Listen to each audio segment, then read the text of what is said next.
Perth's honoured to be opening the National Road Safety Week. It is an opportunity for us, as it is for all the jurisdictions, to start and continue a conversation about road safety with family and friends. Last year, 161 people died on WA roads, and while that's a record low since reliable records, as we all know, one is too many. We'll be glowing in yellow as an acknowledgement of the lives that have been lost and the families that have been impacted by road trauma in this state. And we encourage everyone to have road safety at the forefront of their minds this week and beyond. Who is Sarah?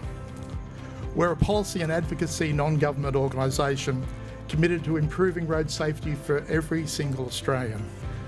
We realised that if we are to create cultural change, we needed to engage our community and create road safety advocates. We're very lucky that the Commission, our greatest road safety advocate in Western Australia, has been working side by side with us.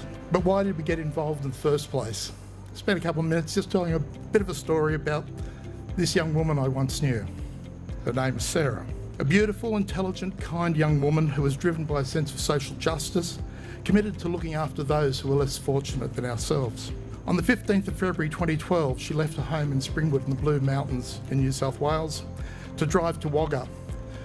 But unfortunately, her car broke down, something that happens hundreds of times a day, literally across Australia. Sarah was left with no option except to pull over and get as far out of the traffic as possible. Trouble was, that emergency lane had been built to 1.5 metres wide. She was left directly in harm's way with a car now partially in an 110 km/h lane. Eventually, an NRMA patrol officer arrived and advised her that he'd need to call a tow truck to get a vehicle off the road. But while that tow truck driver loaded her vehicle, a distracted truck driver was heading up that hill, 3-degree hill, directly towards them. He did swerve eventually at 0.2 of a second from impact, 7 metres. Literally the blink of an eye.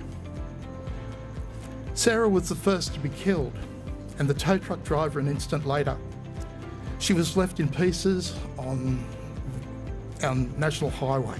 But of course this tragedy stays with me, my wife, my family and all those who love Sarah, because Sarah was my daughter. We have a choice. We can put the lives of those at risk ahead of our own, and we can choose to drive so others survive, the very theme of National Road Safety Week. Most road crashes, most deaths are absolutely avoidable, and that's what we're focused on here. Since March the 2nd this year, drivers have been required to slow down to 40 km/h when passing an incident where a response vehicle has lights flashing. There's a basic responsibility for each of us to drive within the speed limit, to buckle up, wear our seatbelt. It's up to all of us to have a conversation with those in our family, those of our friends, those people in our workplaces. The colour yellow, the signing up of major buildings, I think will be a trigger, hopefully, to remind people to have those conversations. Those yellow lights and the yellow ribbon that hopefully we've all got helps reinforce that message of Road Safety Week, to drive so others survive. So it's certainly an honour for me to be here to launch the national launch in Perth and to officially declare National Road Safety Week 2018 open.